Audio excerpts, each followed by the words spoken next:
నందిని నిన్న బెంగళూరులోని తన ఇంట్లో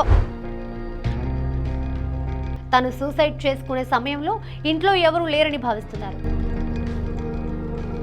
సంఘటన స్థలంలో ఒక సూసైడ్ నోట్ లభించినట్లుగా వార్తలు వస్తున్నాయి. తమిళంలో టెలికాస్ట్ అవుతున్న గౌరీ అనే సీరియల్ తో ఓవర్ నైట్ స్టార్డమ్ సంపాదించిన నటి నందిని. ఈ సీరియల్లో దుర్గా, కనక అనే డ్యూయల్ రోల్లో ఆమె ప్రదర్శిస్తున్న నటనకి ఫిదా కాని తమిళ బుల్లితెర ప్రేక్షకులు లేరంటే అతిశయోక్తి కాదు. కన్నడలోను జీవ హేవాగిడే, సంఘర్ష, మధుమగలు, నీనడే వంటి ఫేమస్ సీరియల్స్ లో కనిపించి కన్నడ టీవీ ప్రేక్షకుల్ని కూడా మెప్పిస్తూ వస్తుంది. అటువంటి నందిని ఆకస్మిక మరణం ఇప్పుడు ఎంటైర్ దక్షిణ టీవీ ఇండస్ట్రీ వర్గాల్ని ఉలిక్కిపాటుకి గురిచేస్తోంది. నందిని నిన్న బెంగళూరులోని తన ఇంట్లో ఆత్మహత్య చేసుకొని చనిపోయింది.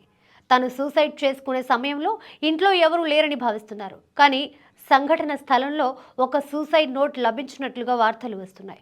సదరు సూసైడ్ నోట్లో యాక్టింగ్ కెరీర్లో కొనసాగాలని నందిని భావించిన, పెళ్లి చేసుకొని సెటిల్ అవ్వాలని ఫ్యామిలీ మెంబర్స్ ఒత్తిడి చేయడంతో నందిని విపరీతమైన డిప్రెషన్లోకి వెళ్లడం వల్లే సూసైడ్ నిర్ణయం తీసుకున్నట్లుగా రాసి ఉందనే వాదనలు సర్క్యులేట్ అవుతున్నాయి. పోలీసులు సదరు సూసైడ్ నోట్ ప్రకారమే కేసు నమోదు చేసుకుని దర్యాప్తు చేస్తున్నారని కూడా బెంగళూరు మీడియా వర్గాల్లో న్యూస్ హల్చల్ చేస్తోంది. గౌరీ సీరియల్ తమిళ్ సీరియల్ అయినా కూడా మొదటి నుంచి బెంగళూరులోనే షూట్ జరుగుతోంది.